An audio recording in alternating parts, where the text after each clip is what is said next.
Hey folks, this is Andrew Bennett again with Insurance That Fits. I can be reached at 865-712-5711. I'm an insurance agent and I hold licenses in Tennessee, South Carolina, Georgia, and Florida. And I hope that if you're in one of these states and you find these presentations useful, you'll contact me so I can help you with your Medicare decisions. Now, this is the fourth in a series of videos and I'm making to help you understand what your options are with Medicare. In our first two videos, we discussed Parts A and B of traditional Medicare. Then we reviewed Part D, that's your drug plan, in the third episode. And in this video, we're going to examine Medicare Supplements. Now, we've been using this chart to show you your options between traditional Medicare and Medicare Advantage plans. So far, the presentation has all been on the left side of the flow chart, which is traditional Medicare. In the next video, we'll shift gears and we'll start talking about Advantage plans. But this is our last video on the traditional Medicare side, or it's labeled Original Medicare. And what we're talking about today is that last square down there, Medicare Supplemental Insurance. So first, a couple of general rules about Medicare supplements. If you remember back when we were discussing Parts A and B, we mentioned there's no networks for traditional Medicare. You can go anywhere in the country that takes Medicare. Along with that, there's a rule. If you're a doctor or a hospital or other provider that accepts Medicare, then you also take Medicare supplements and you take any Medicare supplement from any company. So there's no networks for traditional Medicare, there's no networks for Medicare supplements, and that's the law. Okay, if they take Medicare, then they take any supplement from anyone. Now, I hear from time to time that there's fewer doctors taking Medicare, something to that effect. By and large, that's a myth. It does happen a little around the fringes, around the edges, but there's so many people on Medicare. Most doctors need access to those patients to make their practices work from a business perspective. Okay, that being said, there's times when a doctor takes Medicare but still doesn't want you as a new patient. And what is happening there typically is that the doctor may already have a huge percentage of their clients who are already in Medicare, and they just want to bring that percentage down. They still work with Medicare. A huge percentage of their business is already with Medicare clients. They just want to kind of right size that percentage, and that's allowed. But again, these kind of things are typically issues here and there. And I can say that the number of doctors, hospitals, and other providers that work with Medicare is in excess of any Medicare Advantage company's network. So the advantage here is squarely with traditional Medicare. Now, we're going to be looking at a new chart this time. Woohoo! So this chart shows Medicare supplements. The first thing that confuses some people is that traditional Medicare has Parts A and B, and there's supplements that are called A and B as well. I'm not sure which genius thought of that, but it is what it is. Now, the second thing that's confusing is when you can get a supplement. And here's the secret, folks. You can apply for a supplement any time of the year. The open enrollment period in the fall of each year only pertains to Medicare Advantage plans and Part D plans. If you want to get a different supplement, you can apply any time you want. Now notice I said apply. Supplements are only guaranteed to issue under certain circumstances. Now, guaranteed issue means that if you apply, the company pretty much has to agree to do business with you. In those situations, they can't ask questions about your health.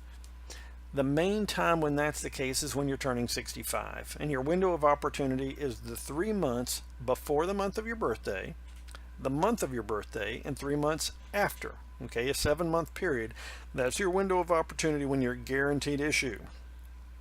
There's also options for if you're working later in life and you have company insurance and you go off that insurance after your 65th birthday. There's options for that kind of thing.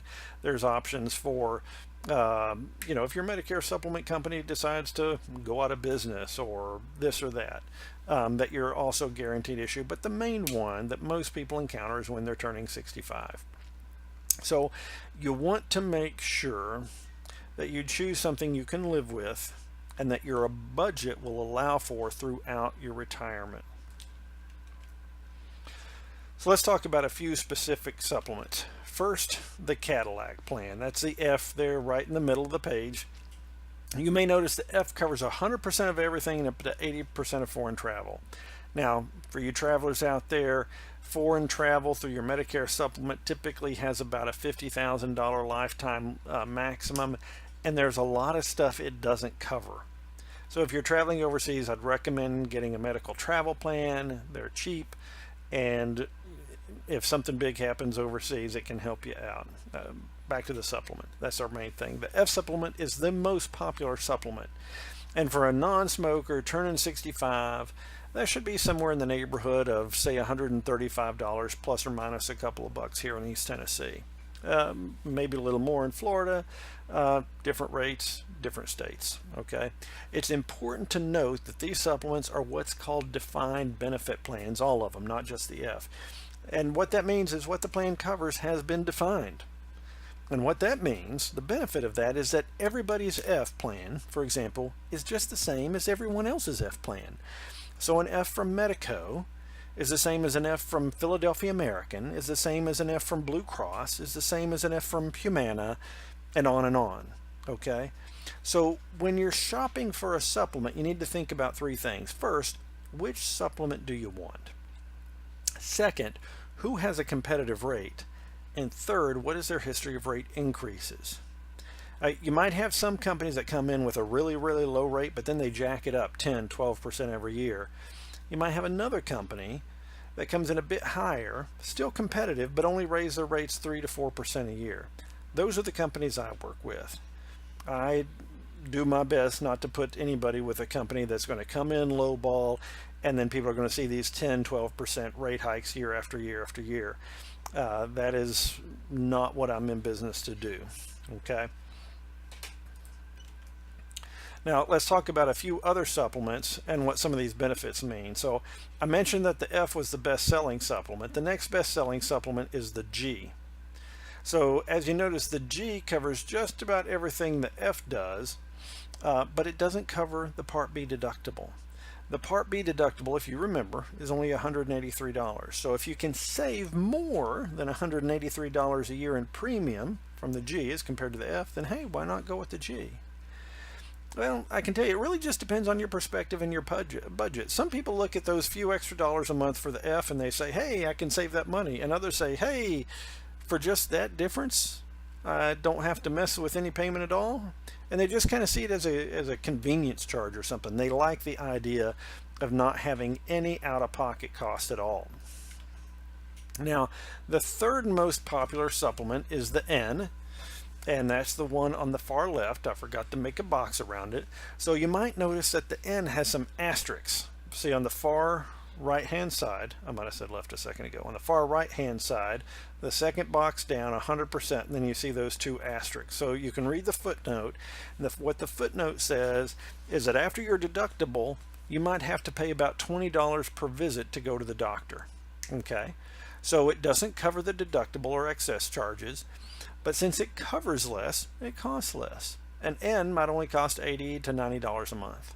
Okay, I want to touch on one of those things I mentioned here that the N doesn't cover, and that's excess charges. Okay, so what is an excess charge? So let's say a doctor does a procedure and Medicare says that the fee for that procedure should be $500. Your deductible's been paid, and so Medicare is 80-20, right? So Medicare pays $400 and you pay $100. That's Medicare paying 80%, you paying 20%. That's for a doctor that agrees with Medicare's pricing. However, doctors can work with Medicare and not exactly agree with their pricing. So a doctor can charge just about whatever they want. That's the procedure billed rate. But they're only going to get paid on what Medicare allows, the Medicare approved rate. And the excess charge that doctors can charge or be paid is only up to 15% of that allowable amount. So now, instead of that bill being $500, 15% more makes it $575.